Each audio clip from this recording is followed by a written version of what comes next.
الحمد لله الذي جعل الشريعة المطهرة مقياسا للحلال والحرام،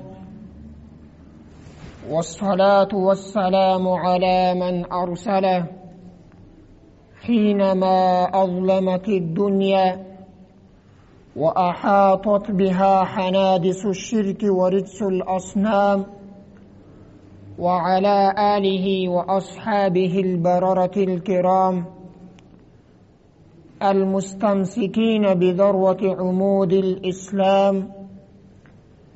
أما بعد، فأعوذ بالله من الشيطان الرجيم. بسم الله الرحمن الرحيم. قال الله تبارك وتعالى: الذين ينفقون في السراء والضراء والكاظمين الغيظ والعافين عن الناس والله يحب المحسنين. وقال رسول الله صلى الله عليه وسلم: صل من قطعك وأعط من حرمك واعف عمن ظلمك. صدق الله العظيم وصدق رسوله النبي الكريم، ونحن على ذلك من الشاهدين والشاكرين، والحمد لله رب العالمين. محترم مسلمانانو، سپینګیرو، علماء کرامو او عزتمندو کلیوالو،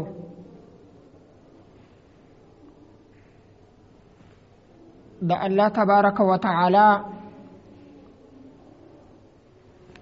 بے انتها بشمار صفتونه سته،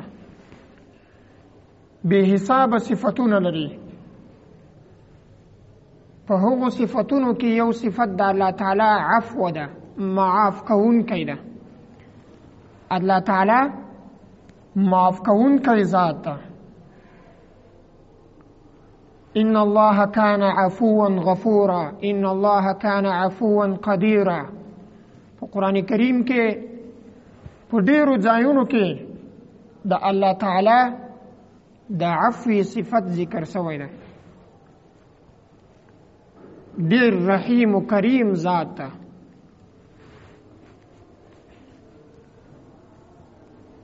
په انبیاو کې د ټولو انبیاو سردار سیدنا محمد مصطفی صلی الله علیه وسلم د الله تعالی په ټولو رسولانو کې، پیغمبرانو کې الله تعالی ته نږدې پیغمبر، تر ټولو زیات محبوب هغه پیغمبر علیه الصلاة والسلام ده، محمد صلی الله علیه وسلم ده. د پیغمبر علیه الصلاة والسلام صفت هم عفو درگذر والا سته، لکه الله تبارک و تعالی چې معاف کوونکی ذات ده، همدغه رنګه پیغمبر علیه الصلاة والسلام هم د عفو صفت درلوده. پیغمبر علیه الصلاة والسلام چې کله الله تبارک و تعالی د مبعوث که په مکة المکرمه کې، نو په رسول الله صلی الله علیه وسلم باندې مشرکین مکه، قریش مکه ډیر ظلمونه کول، ډیر تکلیفونه ورسول، ډیر مشقتونه ورسول. خو د پیغمبر علیه الصلاة والسلام یو لوی عظیم صفت د عفو. عائشہ ام المؤمنین رضی الله تعالی عنها، سیدہ عائشہ رضی الله تعالی عنها، د ټولو امت مسلمانانو مور ام المؤمنین رضی الله تعالی عنها فرمایي: وی رسول الله صلی الله علیه وسلم هیڅ کله د ځان انتقام له چانه نه د اخیستی، مگر په حدود الله کې. چې کله به حدود الله د الله تعالی حد پایماله کېده، بیا به انتقام اخیسته. د ذات په باره کې د ځان په باره کې پیغمبر علیه الصلاة والسلام هیڅ کله له چا نه انتقام نه ده اخیستی. معاف کوونکی ذات و.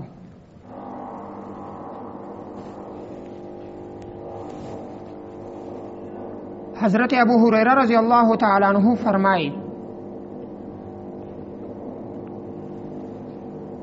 وی موسی علیه السلام یو وخت کې د الله تعالی نه دغه عرض وکړو چې یا الله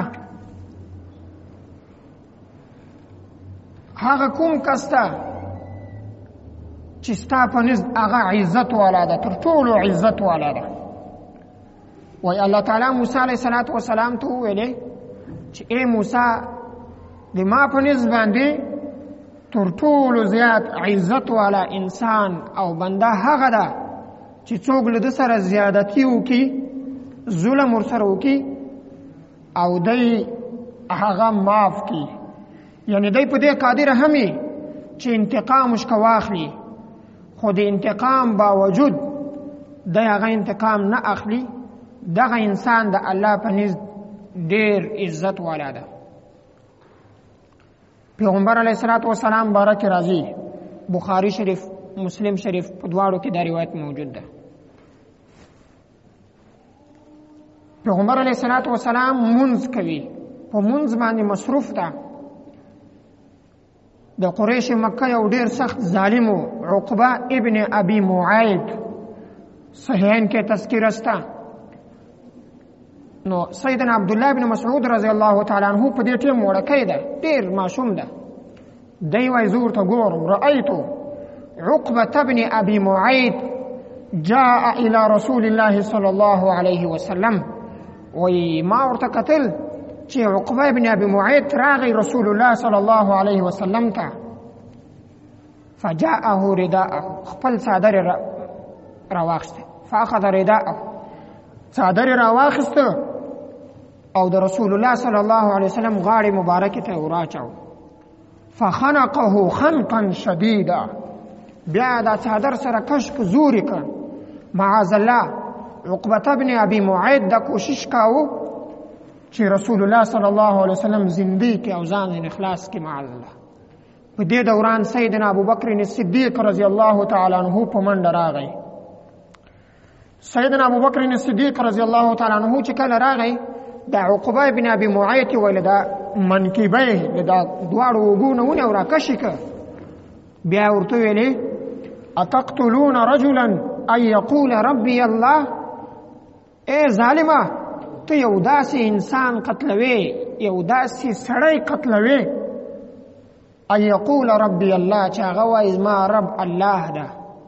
وقد جاءكم بالبينات من ربكم، او ته یو داسې انسان قتلوي چې هغه تاسو ته د الله له طرف نه ډېر واضح نشانونه معجزې تاسو ته راوړي دي، ښکاره کړي دي.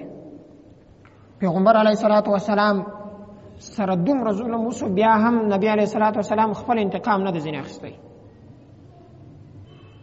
عایشه صدیقه رضی الله تعالی عنها روایت هم ده چې رسول الله صلی الله علیه وسلم هیڅ کله ما نه ده لیدلی چې د د ځان انتقام له چا نه اخیستی وي. ولې رسول الله صلی الله علیه وسلم کې یو عظیم صفت موجود و، هغه د عفو صفت و، د معافی صفت و. الله تعالی خپل عفو کریم ذاته. اللهم انك عفو کریم تحب العفو فاعف عنا. خپل هم عفو ده، معاف کوونکی ده. او الله تعالی په بندگانو کې داسې بندگان خوښوي چې هغه هم معاف کوونکي وي، ځکه دا د الله تعالی صفت ده. حضرت انس رضی الله تعالی عنہ فرمایي، بخاری شریف، مسلم شریف، مشکات شریف، درې واړو کې دا روایت موجود ده. و یو اعرابي راغی رسول الله صلی الله علیه وسلم ته. پیغمبر علیه الصلاة والسلام په غاړه کې وای نجرانی یو څادر و، نجران کې به جوړېده. دغه څادر د پیغمبر علیه الصلاة والسلام په غاړه مبارک کې پروت و.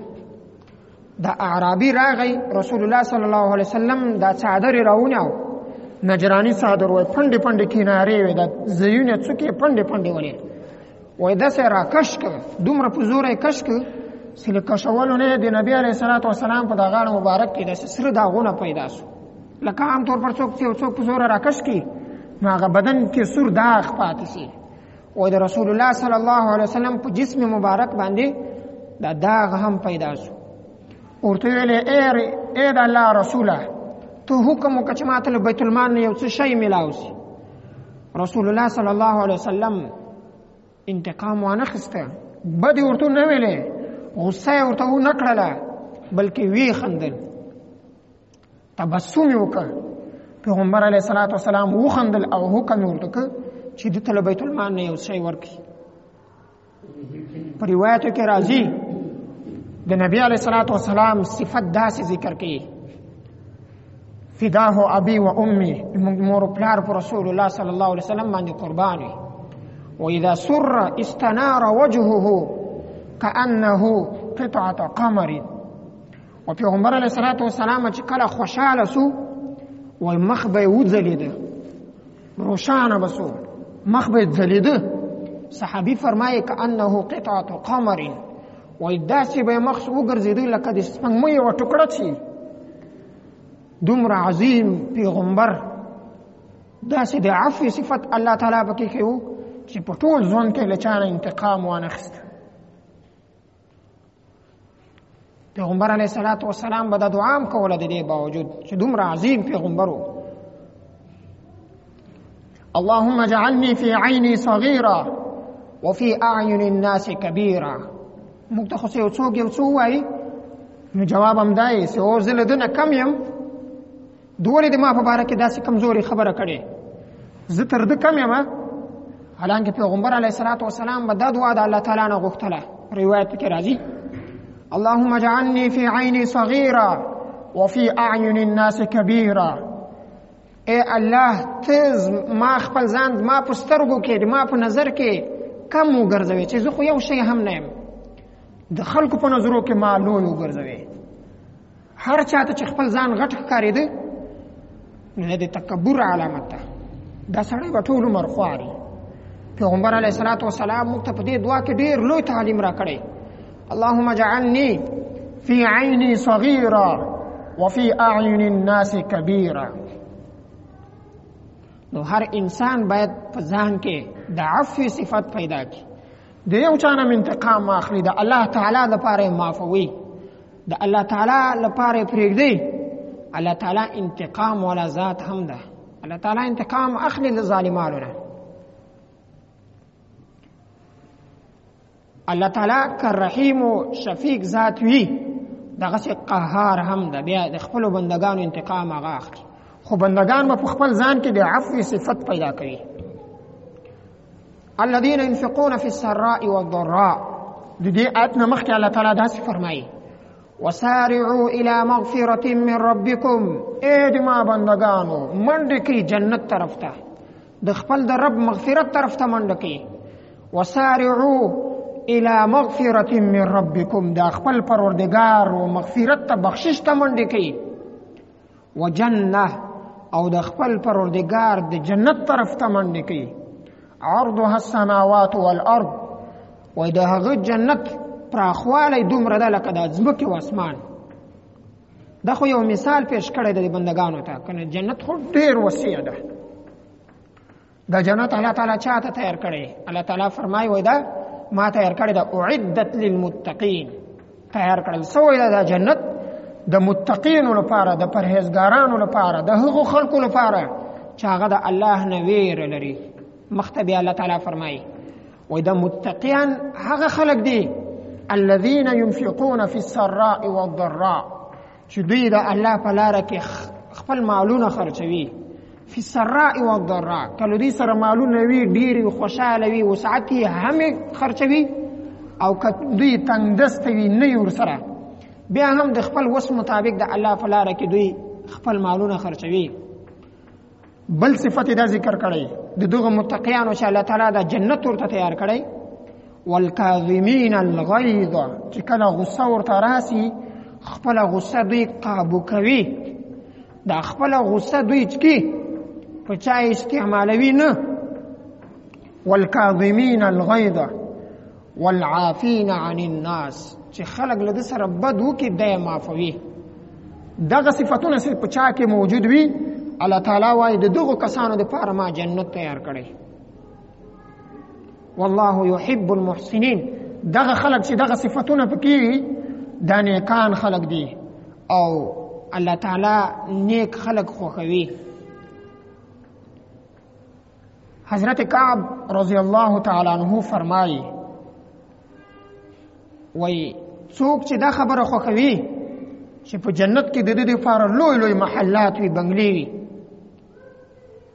او په جنت کې ډېرې لوړې درجې پورته درجې الله تعالی ور نصیب کړي، هغه د 3 کار وکړي. که څوک له ده سره ظلم وکړي، بد ورسره وکړي، دی دې معاف کړي، دی دې انتقام نه اخلي. او څوک چې تا محرومه کړي ته یې ورکړه هغه شی. مثلا مثال درته وایم، یو چا ډوډۍ ته نه یې غوښتی، بله ورځ تا یو شی تیار کړی، دعوت یې تیار کړی، ته انتقام اخلی چې زه یې نه وم غوښتی دې واده ته، زه یې هم نه راغواړم. هغه ته محرومه کړې، ته په حدیث عمل وکړه، ته یې مه محرومه کوه، ته انتقام مه اخله، درگذر کوه، عفو کوه، راغواړه، خپل خوشحالي کې در سره شریک کا. که څه هم ته هغه په خپل خوشحالي کې نه شریک کړی. صل من قطعک. درېمه خبره دا ده چې څوک له تا سره تعلق ختم کړي ته ورسره جوړ کا، نو بیا به الله تبارک وتعالی په جنت کې تا ته لوړې درجې در نصیب کړي، لوړ محلات به درته نصیب کړي. سیدنا انس رضی الله تعالی عنہ نه روایت ده، فرمایي وای رسول الله صلی الله علیه وسلم فرمایي چې ما په جنت کې ډېر لوړ محلات ولیدل، بیخي لوی لوی محلات مې ولیدلې، بنگلې مې ولیدلې. د حضرت جبریل علیه السلام نه ما پوښتنه وکړه، یا جبریل دغه د چا لپاره دي دغه لوی لوی محلات؟ جبریل ورته ویلې وایي دا د هغو کسانو لپاره دي چې والکاظمین الغیظ، چې هغه خپله غصه قابو کوي، چې کله غصه ورسي د الله په بندګانو یې نه خرڅوي، نه یې مصرفوي، برداشت کی، غصه قابو کی. والعافین عن الناس. او دغه محلات د هغو خلکو لپاره دي چې څوک له چا سره زیادتي وکړي دی په بدل کې معاف کې، انتقام ورنه وانخلي. دومره لوی لوی محلات الله تعالی ورته تیار کړي دي. سیدنا ابو هریره رضی الله تعالی عنہ فرمایي، مستدرک حاکم کې دا روایت موجود ده، کتاب البر والصله، وای چې یو مسلمان بل مسلمان ورور ته د عذر لپاره راسي چې د ما عذر په دغه باره کې قبول کا، نو پیغمبر علیه الصلاة والسلام فرمایي چې دغه ورور به عذر قبلي که هغه صحیح که غلطي، ځکه چې دی عذر ته ورته راغی، عذر به بیا قبلوي. او که چیرې چا داسې کار ونه کړ، یعنی عذر یې ورته قبول نه کړ، دی دې بیا د ما حوض ته نه راځي، د ما حوض ته دې بیا دا نه حاضرېږي. پیغمبر علیه الصلاة والسلام داسې کس د خپل حوض ته د راتګ نه منع کړي دي. نو عفو معافي دومره لوی فضیلت لري. امام زین العابدین رحمه الله تعالی د دې باره کې راځي، وایي ده ته خپلې میندې اوبه راوړلې، هغه په کس سره خوی سوله، دا اوبه په امام زین العابدین باندې ورتوی سولې. چې کله ور باندې توی سولې، نو امام زین العابدین و داسې په غصه ورته کتل پاس، نو هغه مینځې دغه آیت ورته ویلی والکاظمین الغیظ. د الله تعالی هغه صفات ورته ذکر کړي چې الله تعالی داسې کس ته جنت ور نصیبوي چې هغه خپله غصه قابو کړي. نو امام زین العابدین رحمه الله تعالی یوې خواته غصه ده، بلې خواته د جنت زیری ده، والکاظمین الغیظ باندې. نو فورا یې ویلی چې بس ما خپله غصه قابو کړله. بیا ورته ویلی والعافین عن الناس. نو امام زین العابدین په جواب کې ورته ویلی چې ما ته معاف کړې. بیا یې ویلی والله یحب المحسنین. د دې په بدل کې بیا امام زین العابدین ور ولاړ شو، دا مینځ یې آزاده کړله. د الله تبارک وتعالی یو آیت یو حکم مخته ورته راغی، داسې امام زین العابدین خپل ځان مال هر شی برداشت کړ، مینځ یې هم آزاده کړله.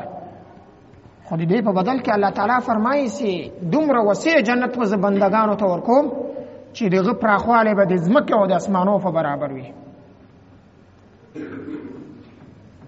سیدنا انس رضی الله تعالی عنہ فرمایي، وایي یو وخت کې پیغمبر علیه الصلاة والسلام د موږ په مابینځ کې موجود و.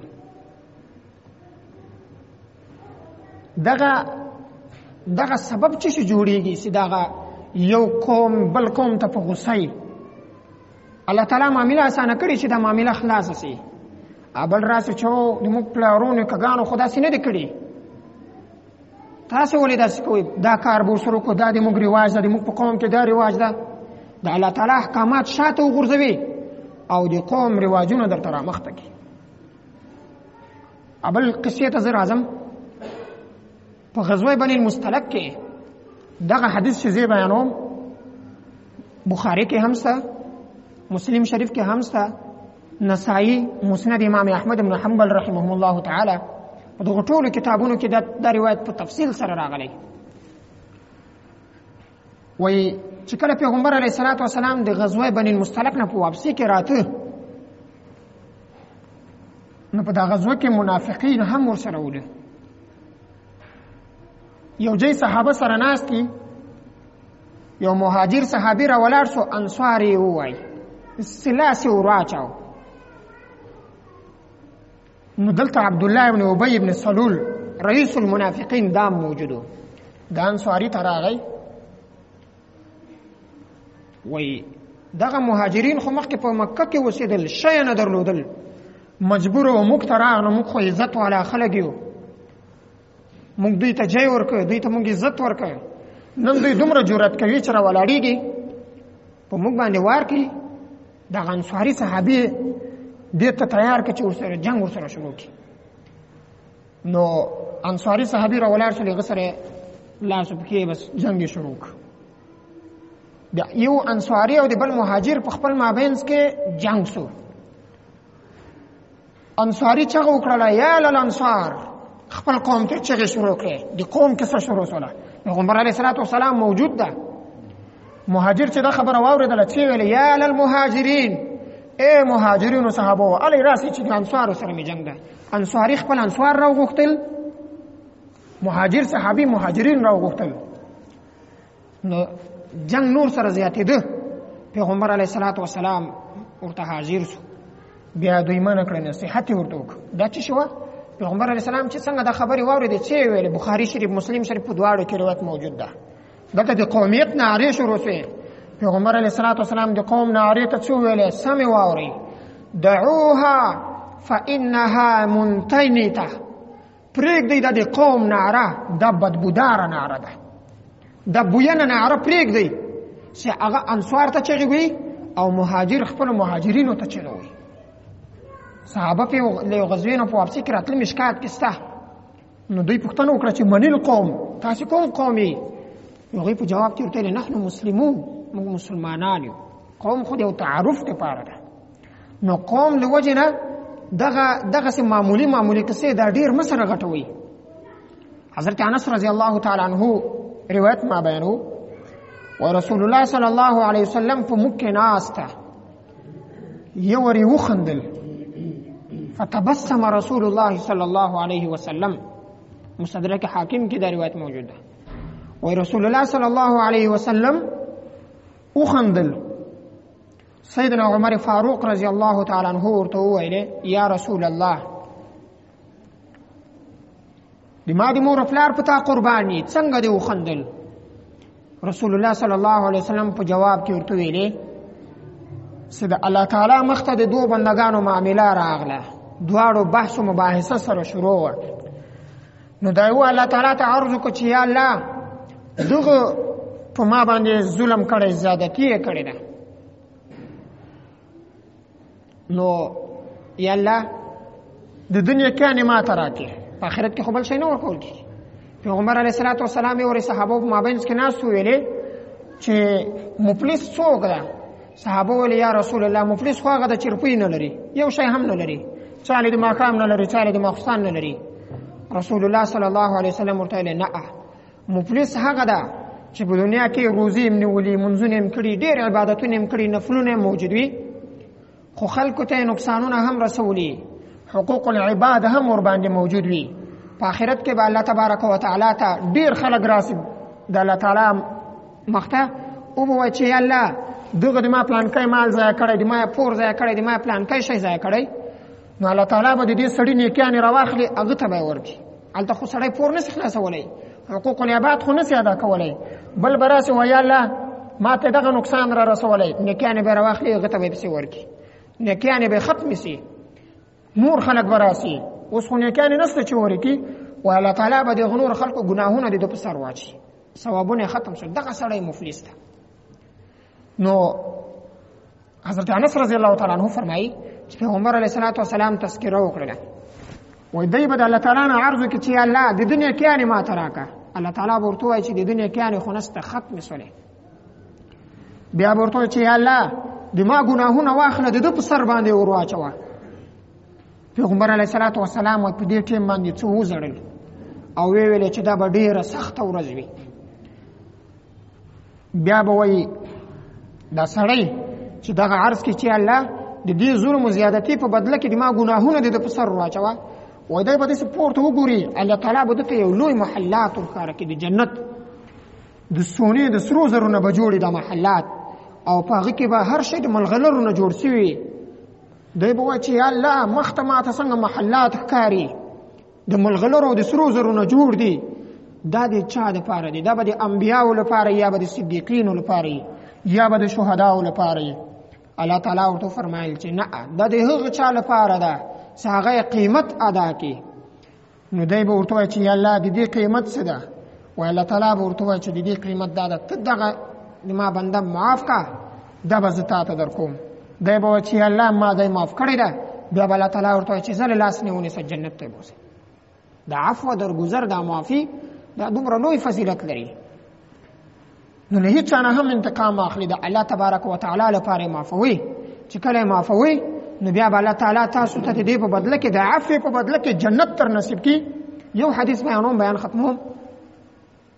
پیغمبر علیه الصلاة والسلام فرمایي، وی الله تعالی فرمایل قال الله تعالی اعددت لعبادي الصالحین. په دې جنت کې څه شي دي چې الله تعالی د بندگانو ته وایي، واعددت لعبادي الصالحین، ما په دې جنت کې خپلو نیکو بندگانو ته داسې شیان تیار کړي ما لا عین رأت، چې تر اوسه پورې کومو سترګو لیدلي نه دي. یوه سترګه داسې نسته چې دغه نعمتونه یې لیدلي. ولا اذن سمعت، په دې جنت کې ما نیکو بندگانو ته داسې نعمتونه تیار کړي چې تر اوسه پورې غوږونه اورېدلي هم نه دي. ما په دې جنت کې بندگانو ته داسې نعمتونه تیار کړي. ولا خطر على قلب بشر، صحیحین کې دا روایت شته، بخاری مسلم. د یو انسان په زړه کې د دې په باره کې تصور هم نه راغلی، یعنی تصور یې لا نشي کولی یو انسان. الله تعالی په جنت کې خپل بندگانو ته دومره لوی نعمتونه تیار کړي دي. الله تعالی دې موږ ټولو ته دغه نعمتونه را نصیب کړي. الحمدلله رب